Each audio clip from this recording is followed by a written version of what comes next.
are here to defend our country, to preserve our Constitution, and preserve our liberty. That's what we conservatives do.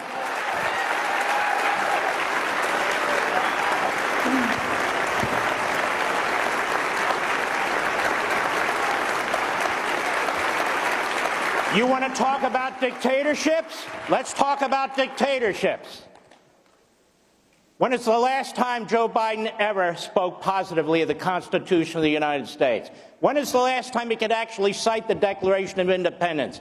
When's the last time a liberal ever talked about individual liberty or property rights or God-given rights? They're all there in the Declaration of Independence. They never talk about it, ever, because they don't believe in it, that's why.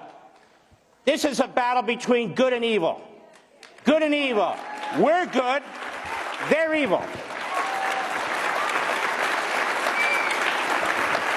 You know why we want to preserve our culture?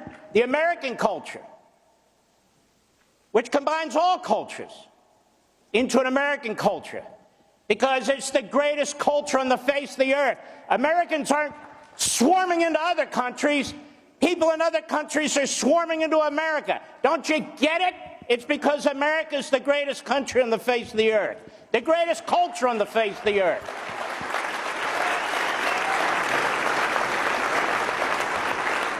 And no matter what you call us, your damnable lies, mouthpieces for the Democrat Party, mouthpieces for Hamas,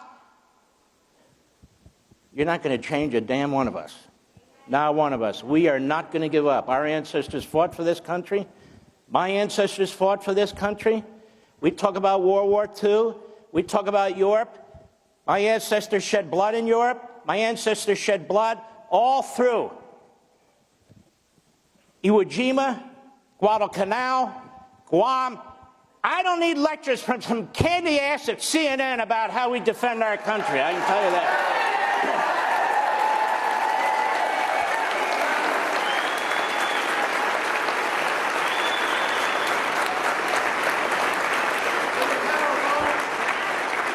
We are not isolationists. Why? Because the enemy's not an isolationist. We're not pacifists. Why? Because we're not stupid. That's why. We lived through World War II. We were attacked when we were isolationists and pacifists. And it cost us 450,000 American lives. World War II. And it cost other people millions of lives. We're not funding our military. Instead, we're funding something called climate change, socialism. We're not supporting our cops. Instead, we're funding illegal aliens. We're not securing the border.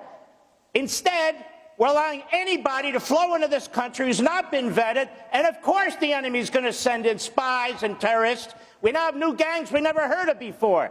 That's not on us. That's on you, Democrats. That's on your party, and that's on your ideology.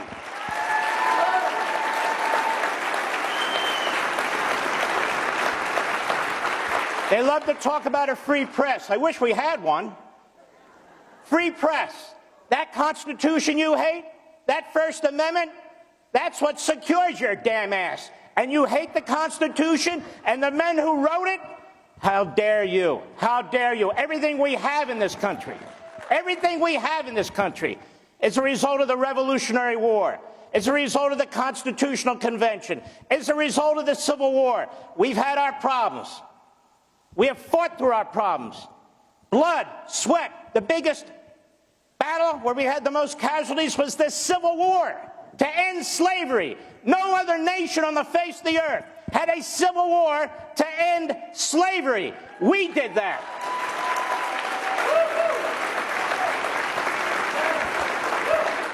And we're not going to be fooled.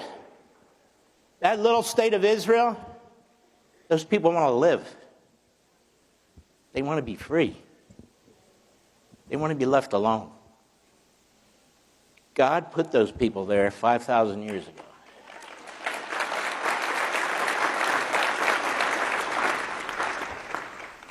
There were no Palestinians there. In fact, the word Palestinian, media, was invented in 1965 by Arafat. The Jews used to be called the Palestinians. the Palestinians of Palestine. Now all of a sudden, they're the Palestinians, they're Arabs. That's what they are, that's okay, but they're Arabs. And they had a homeland. It was called Jordan. Jordan. You want a second state? There it is. It's called Jordan. That king has the nerve to come into our country, stand next to our imbecile. That's right, he's an imbecile. To stand next to him. Well, look, it's official now. Didn't the prosecutor say he's an imbecile? Yes. Didn't the Attorney General appoint the prosecutor? Yes. I'm supposed to ignore in so many words, okay, he's an imbecile. I got it. Fine. All right, so, and we all know he is, but he's dangerous. He's issuing executive orders against the Jewish indigenous peoples in Judea and Samaria. Since when does a president issue executive orders that extend outside of our country and are specifically targeting people like Jews? What kind of a person does something like that? Or he's telling them they must have a second two-state solution. You know who does that? An anti-Semite does that. What's with this two-state solution? Oh, yes. And you have to give up your home. You have to give up a little town called Shiloh. You ever heard of Shiloh? That's really where Judaism began. Before the city of David and before Jerusalem. Our first capital. The first capital, all the tribes came together. That's where they came together. Biden says, I don't care, give it to the Palestinians. I don't care, give Judea and Samaria to the Palestinians. The peaceful Palestinians.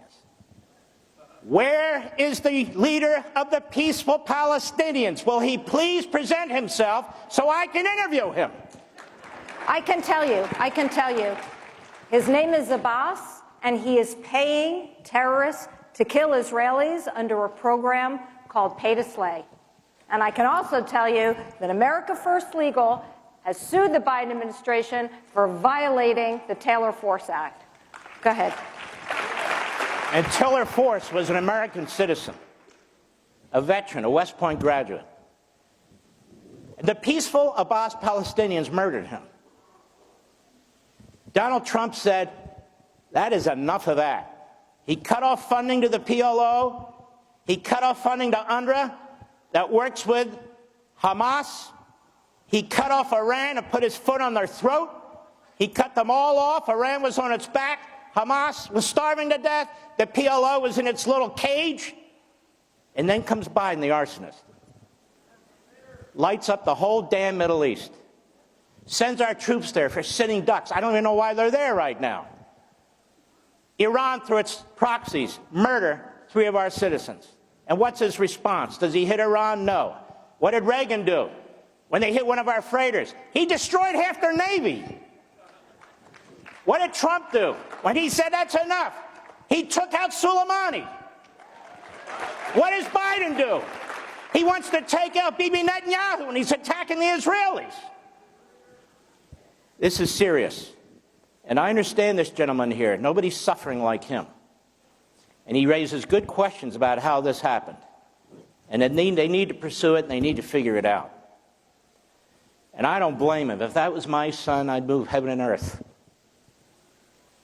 Because these people are not just kidnappers. They're torturers. They're sadistic. They're rapists. And I'll just say one last thing. There was a report put out last week. I couldn't even read it.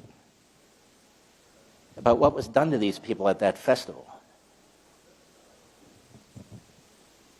The devil himself couldn't come up with ideas like this. Women were murdered with weapons stuck up their genital, up their anus. They were shot. Their breasts were cut off and they were playing catch with them. They were mass raping these young girls, murdering them while they were raping them. So I would say to the media in this country, how come you're here and you're not over there reporting? Why is that? Some of you were over there and you're actually helping the Hamas on October 7th. I was just going to add, and somebody just got a Pulitzer Prize for it. And the Associated Press just got sued for having some reporters embedded on October 7th. So they knew it was happening. Witnesses to this genocide. So I say this on the moral equivalency stuff, name one IDF soldier who would ever even think about doing that to any human being. They're not raised that way. It's not a culture of death, it's a culture of life. And I want to say one final thing, we're out of time. Most of you aren't Jewish. Most of you are Christians. And as a Jew, I can't thank you enough. I cannot thank you enough. The Judeo-Christian belief system is what founded this country, whether the media likes it or not. And that's why we have the freedoms we have, that's why we have the principles that we have, that's why we have the Constitution that we have. Never forget it. Every person that comes to this country, regardless of their faith, Christian, Jew, Muslim, Buddhist, Hindu, or what have you, you thank the people of Christianity who founded this nation. Oh, there were Jews and others, but you thank. And I'll say one last thing. You ever go to Arlington Cemetery? It's crushing. Row after row after row after row after row of American. Brave young men and women. Star David, some others, the crest. The overwhelming majority of them are crosses. The overwhelming majority of them are white. The overwhelming majority of them are men. If I hear one more damn time about the white, Christian, privileged citizen, you drag your asses over to Arlington Cemetery and you tell those people that.